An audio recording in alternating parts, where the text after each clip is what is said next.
সবাই কেমন আছো? অনেকদিন পরে আবার ক্লাসে এলাম।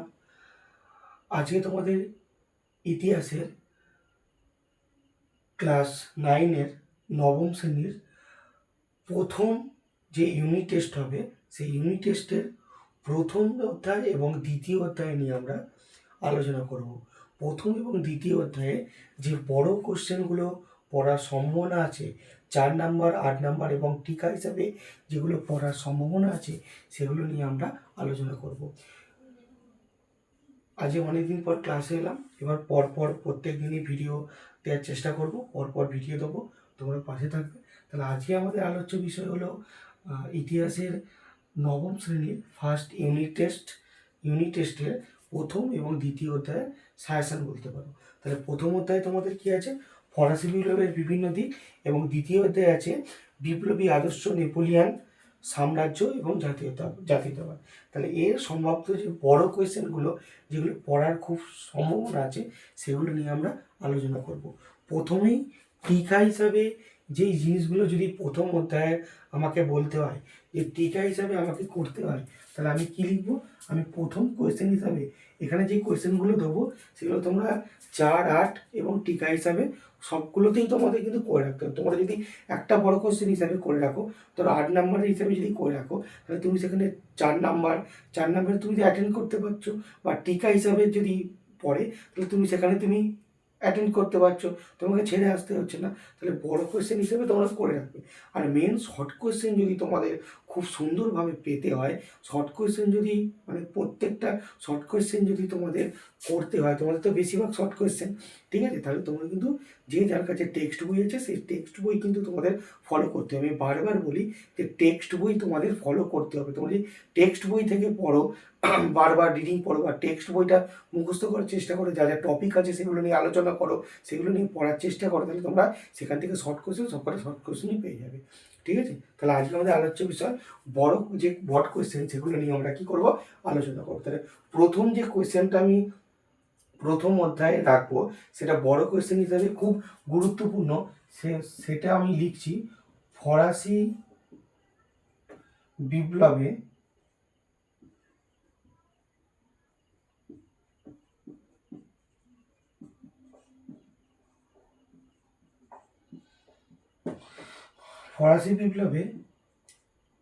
দার্শনিকদের ভূমিকা।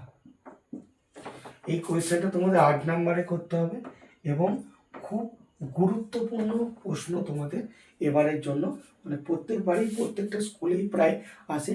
খুব গুরুত্বপূর্ণ প্রশ্ন এটা, ফরাসি বিপ্লবে দার্শনিকদের ভূমিকা। এবং সেকেন্ড প্রশ্ন হিসাবে আমার চোখে যেটা ধরা পড়েছে সেটা হলো ফরাসি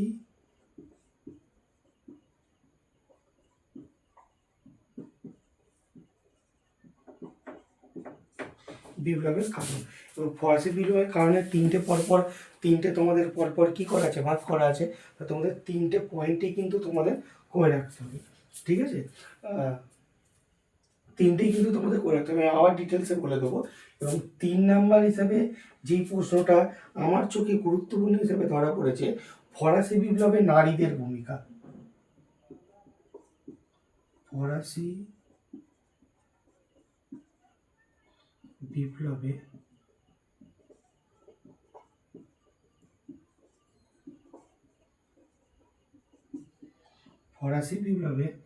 নারীদের ভূমিকা। এই কোয়েশ্চেনটাও কিন্তু টিকা হিসাবে বা 4 নাম্বারের কিন্তু খুব গুরুত্বপূর্ণ প্রশ্ন হিসাবে ধরা হয়, ফরাসি বিপ্লবে নারীদের ভূমিকা। 5 নাম্বার হিসাবে যদি আমি বলি যে তোমাদের যদি টিকা হিসাবে বা তোমার যদি 4 নাম্বার হিসাবে বলতে হয়, তাহলে এখানে টেনিস কোর্টের শপথ আছে।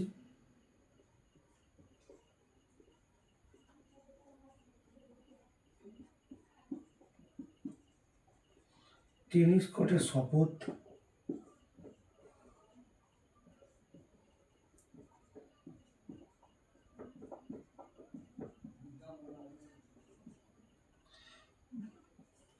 বাস্তিল দুর্গের পতন,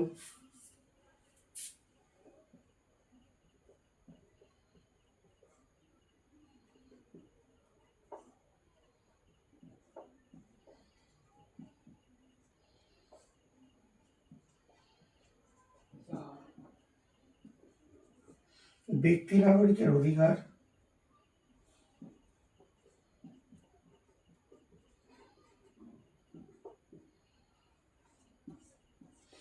এই সার্কুলেট লিখলাম। সার্কুলেট তোমরা শর্ট কোশ্চেন হিসাবে করো, ঠিক আছে, কিন্তু সার্কুলেট অনেক স্কুলে কিন্তু 4 নাম্বার বা টিকা হিসাবে কিন্তু তোমাদের পড়ে, তাই সার্কুলেটটাও কিন্তু তোমাদের করে রাখা উচিত। আমার চোখে দেখা যে তোমাদের সার্কুলেটটা করে রাখা উচিত। সার্কুলেট শুধুমাত্র 2 নম্বর হিসাবে পড়বে না, সার্কুলেট তোমরা একদম 4 নাম্বার হিসাবে তোমাদের করে রাখতে হবে। তাহলে এখানে কী কী দিলাম? প্রথম অধ্যায়ে তোমাদের দিয়েছি ফরাসি বিপ্লবে দার্শনিকদের ভূমিকা। ভালো করে দেখে নাও যে ফরাসি বিপ্লবে প্রথম আছে ফরাসি বিপ্লবে দার্শনিকদের ভূমিকা। এটা তোমরা কি করবে?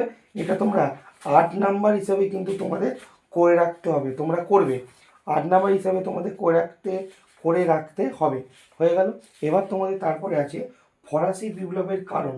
এবার ফরাসি বিপ্লবের কারণে 3টে পরপর ভাগ করা আছে, তা অর্থনৈতিক কারণ, সামাজিক কারণ, এরকম ভাগ করা আছে, ঠিক আছে। তোমরা এই ফরাসি বিপ্লবের কারণটা কিন্তু খুব গুরুত্বপূর্ণ, তোমাদের কিন্তু কী করতে হবে? তোমাদের কিন্তু এটা করে রাখতে হবে। তারপরে যেটা দিয়েছি ফরাসি বিপ্লবের নারীদের ভূমিকা। প্রায় অনেক স্কুলেই ফরাসি বিপ্লবের নারীদের ভূমিকা 4 নাম্বার হিসাবে পড়ে, বা বড় কোশ্চেন হিসাবে আসতে পারে, কিন্তু বেশিরভাগটা 4 নাম্বার হিসাবে করে রাখা তোমাদের উচিত। মানে তোমরা বড় কোশ্চেন হিসেবে করে রাখবে, সেটা 4এও পাবে, সেটা 8এও তোমরা করতে পারবে। তারপর টেনিস কোর্টের শপথ কিন্তু খুব গুরুত্বপূর্ণ একটি প্রশ্ন, যেটা টিকা হিসাবে বা 8 নাম্বার হিসাবে বা 4 নাম্বার হিসাবে। এবং বাস্তিল দুর্গের পতনও কিন্তু খুব গুরুত্বপূর্ণ একটা কোয়েশ্চেন, ঠিক আছে। বাস্তিল দুর্গের পতনও কিন্তু খুব গুরুত্বপূর্ণ একটা প্রশ্ন, সেটা তোমাদের বারবার আসার কি থাকে, বারবার আসার চান্স থাকে। তারপরে যেটা আছে সেটা হলো ব্যক্তি নাগরিকের অধিকার। এটাও কিন্তু খুব একটা গুরুত্বপূর্ণ প্রশ্ন, এটা তোমাদের করে রাখতে হবে, কারণ বাই চান্স যদি তোমাদের পড়ে যায় তখন তো মুশকিল থাকে। তোমরা যদি টাচ করে যাও, যদি পড়ে যাও, তাহলে তোমাদের কী করতে হবে? তোমরা ছেড়ে আসবে না, কোনো প্রশ্নই তোমরা ছেড়ে আসবে না, তখন তোমাদের সুবিধা হবে। যত ছেড়ে আসবে না, মূল কথা, আমার কথা হলো যে তো কোনো প্রশ্ন ছেড়ে আসা যাবে না। তুমি যতটা পারবে, যেটা পারবে, তুমি যদি 2 লাইন 4 লাইন 5 লাইন হয় কোনো প্রশ্ন, তাহলে তোমার সেটা লিখতে হবে, ঠিক আছে। যত লিখবে তত জানবে তোমার সেরকম নাম্বারটা আসবে। তাহলে আমি কী বললাম যে ব্যক্তি নাগরিকের অধিকার 4 নাম্বারে করবে তোমরা, সার্কুলেটটা তোমরা পুরোটা 4 নাম্বার হিসেবে তোমাদের করতে হবে, ঠিক আছে। এবং ফরাসি সংবিধানের ভূমিকা, এটাও কিন্তু খুব গুরুত্বপূর্ণ একটা প্রশ্ন। ফরাসি সংবিধানের ভূমিকা বা নতুন সংবিধান।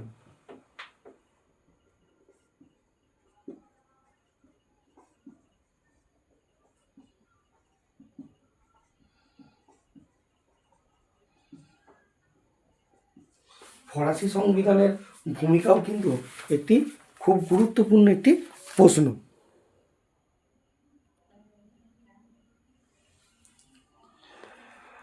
ফরাসি সংবিধানের ভূমিকা তোমরা দেখলে, এবার তোমরা এরপরে এর সঙ্গে তোমরা করতে পারো যে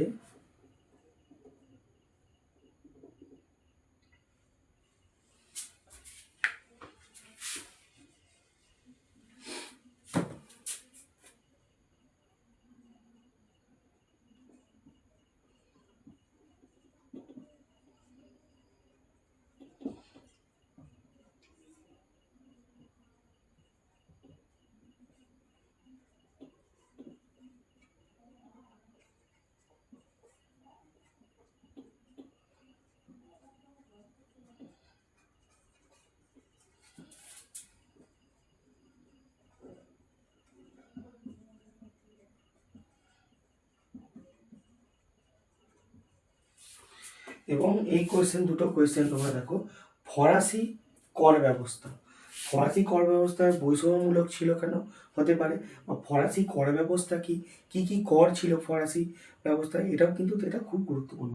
আর 10 নম্বর হিসাবে ফরাসি বিপ্লবকে ভ্রান্ত অর্থনীতির জাদুঘর বলা হয় কেন, এটাও খুব গুরুত্বপূর্ণ, 4 নম্বর হিসাবে করতে হবে। তাহলে তোমাদের 1 থেকে 10টা আমি কোয়েশ্চেন দিয়েছি, এর মধ্যে থাকার চান্স খুব বেশি এর মধ্যে থাকার চান্স, ঠিক আছে।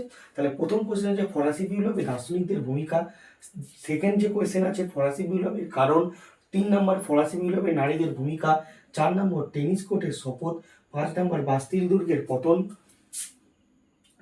ঠিক করে দিই, বাস্তিল দুর্গের পতন, 6 নাম্বার ব্যক্তি নাগরিকের অধিকার, 7 নাম্বার সাকুলের, 8 নাম্বার ফরাসি বিপ্লবের ভূমিকা, 9 নাম্বার ফরাসি কর ব্যবস্থা, আর 10 নাম্বার ফরাসি বিপ্লবকে ভ্রান্ত অর্থনীতি জাদুঘর বলা হয় কেন।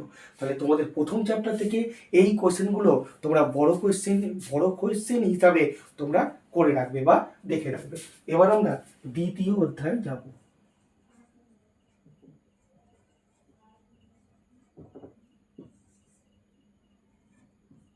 এবার আমরা দ্বিতীয় অধ্যায় আলোচনা করব।